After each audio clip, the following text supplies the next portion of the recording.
Good morning! Hi guys, Kuya A again. And today, let's talk about anime. So mga kagaya ko dyan ng mga batang 90s, tingin ko pare-pares na core memory natin yung moment na sumisigaw si Goku ng ah! Yung sinusubukan niya na maging super science. Parang yung sigaw niya na yun, 3 days din ata yun. Parang yung tira ni Boy Labo. Pero yung moment na nag-iba-iba na ng kulay yung buhok niya, no? Unti-unti nang nagiging puti or dilaw. Tapos nung nagawa niya talaga mag super science, grabe boy. Iba yung yung kilabot tsaka taas ng balahibo natin, no? Doon sa mga nakaka-relate. So, si Goku po ay isa pong anime character gawa ni Akira Toriyama sa Dragon Ball Z. Nasubaybayan namin yung paglaki niya hanggang sa pagtanda at magkaapo na siya, di ba? Ganun yung storyline niya, ang haba pero sobrang siya, parte ng childhood ng mga batang 90s. Tapos ngayon naman, I'm a One Piece fan talaga. Sobrang ganda ng pagkakagawa naman ni Eiichiro Oda, One Piece. Bida si Luffy. Pero favorite character ko si Zoro. Grabe kasi yung loyalty ni Zoro eh. Tapos siguro nakuha ko yung pamimili ng character nung sa mga bata pa kami. 5 kasi kaming magkakapatid. Tapos lahat ng mga palabas meron kami designation. Halimbawa Voltes 5, si Kuya Cha, si Steve, ako si Mark, si JR si Big Brother, tapos si Andrew si Little John, tapos si Angela si Jamie. Kahit magjowa talaga dun si Jamie at saka si Steve, wala kaming pakialam kasi hindi naman pala namin alam yung mga jowa-jowa nun eh. Basta lahat kami kasama kami yung mga bida. Tapos sa Ghost Fighter, si Kuya si Eugene, ako si Dennis, tapos si JR si Vincent, si Andrew si Alfred, tapos si Jella, si Charlene ba? Si Jenny. Basta di namin iniisip yung jowa-jowa eh, kasi ang mahalaga sa amin nun, bida kami yung bida. And sobrang fan kami ng anime kasi that time, yun lang yung entertainment. Wala pang Facebook, wala pang YouTube. And sobrang bumuo siya ng childhood namin. And yung One Piece, ngayon naman, matanda na ako nung napanood ko siya. Hindi naman matanda, sakto lang. Parang high school or college. And ang ganda ng storyline kasi nga naman, napaka-wide reader no ni Eiichiro Oda. Actually, kapag reader ka rin, alam mo rin na galing sa mga great literature yung mga concept ng mga ginagawa niyang istorya. 'Di ba? Yung pati nga yung mga name ng mga characters Don Quixote, 'di ba? Si Moby Dick daw yung pangalan nung barko ni Whitebeard. Mga mga kilalang libro yun sa mga literate, yabang literate. Pero pinaka-ultimate part nung kay Luffy naman, ganun din. May awakening pala yung yung devil fruit pala niya, hindi pala Goma-Goma yun, hindi pala yung Gomu-Gomu no Mi. Isa pala, akala natin for the whole time para Misha siya, pero Zoan type pala siya. Mythical Zoan na God form, God Nika.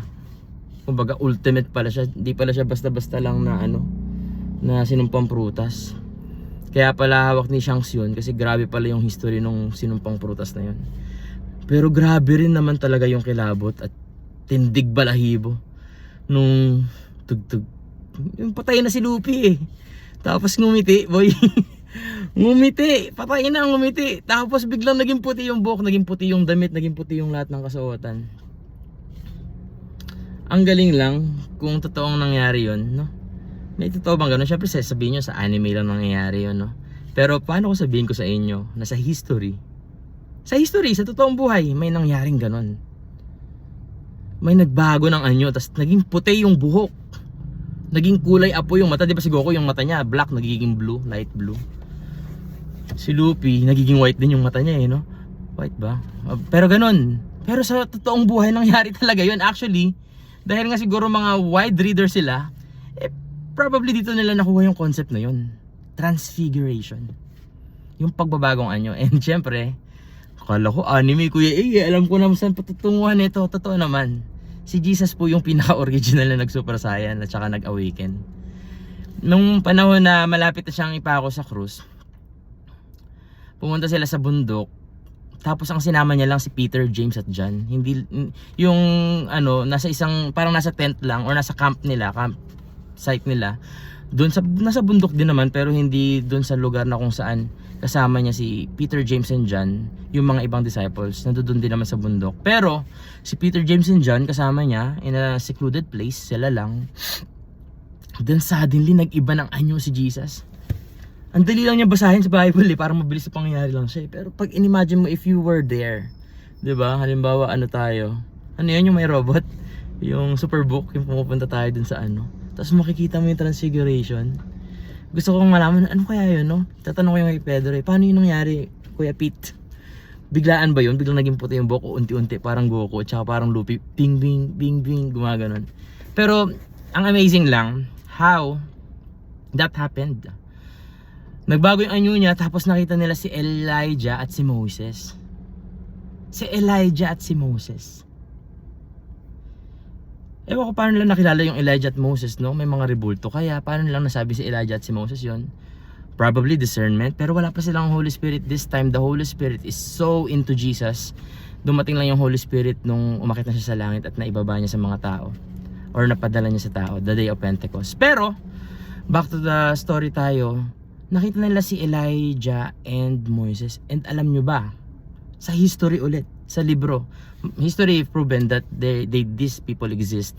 Ito po ay history ng bansang Israel. Pag-pray po natin yung Israel, dahil may gera po sila in Iran.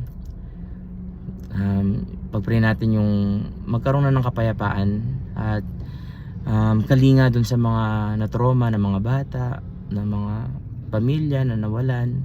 Pag-pray pa natin yung Israel at Iran na sila po'y mag-conclude sa peace and healing start as soon as possible. So balik tayo, no? Elijah and Moses is really parang matindi talaga yan sa mga Jewish culture, sa Jewish nation which is Israel.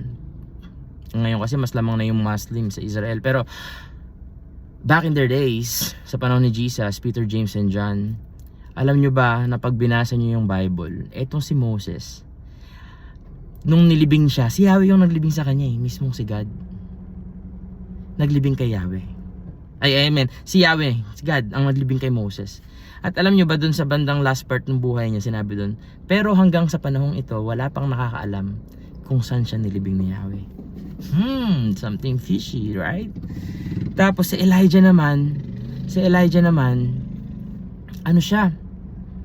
Kinuha ng Lord sa hipo-hipo. So tatlo yung naaalala ko sa Bible, pero pwedeng mali rin ako. Pero si Enoch, because he walked with God, so close with the Lord, hindi na siya namatay, nakaranas ng pagkamatay, kinuha siya ng God. And si Moses, nilibing daw siya ni Yahweh as per the writer, pero wala pang nakakita ng katawan niya. Si Elijah, nakasulat talaga kasi si Elisha nakita yung pangyayari. Hiningi niya yung double portion of anointing ng kanyang leader, ng mentor. Tapos binigay sa kanya ni Elijah. Mahirapan pa yung process nun eh. Pero the moment na naipasa na ni Elijah yung cloak kay Elisha, kinuha na ni Yahweh or ni God si Elijah into heaven. Hindi na rin siya nakaranas ng physical death. Diba ang amazing lang na makikita mo si Elijah at si Moses, tapos yung transfigured, yung puting buhok at nagbabagang mga mata ni Jesus Christ.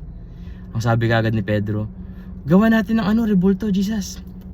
Gagawa namin ng rebulto kayong tatlo, ikaw, si Moses at si Elijah. Ang sabi ni Jesus, hindi yun para dun. Pinaribir sa inyo to ng Lord para makita niyo yung glory ng Son.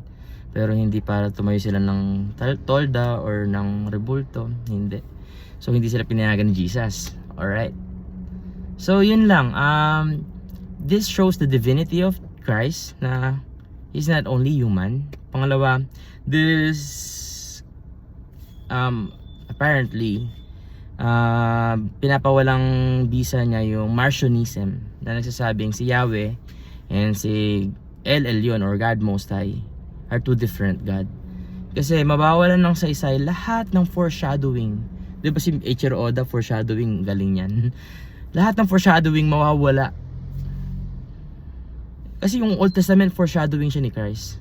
Mawawalan ng kabuluhan lahat ng mga prophecy kapag sasabihin mo na si Yahweh at si God Most High ay magkaiba. So yung mga nakakarinig ng ganong turo, yung Marcionism, hindi po yun totoo if you would base your facts on the Bible. Yun lang po. Oh man, 10 minutes.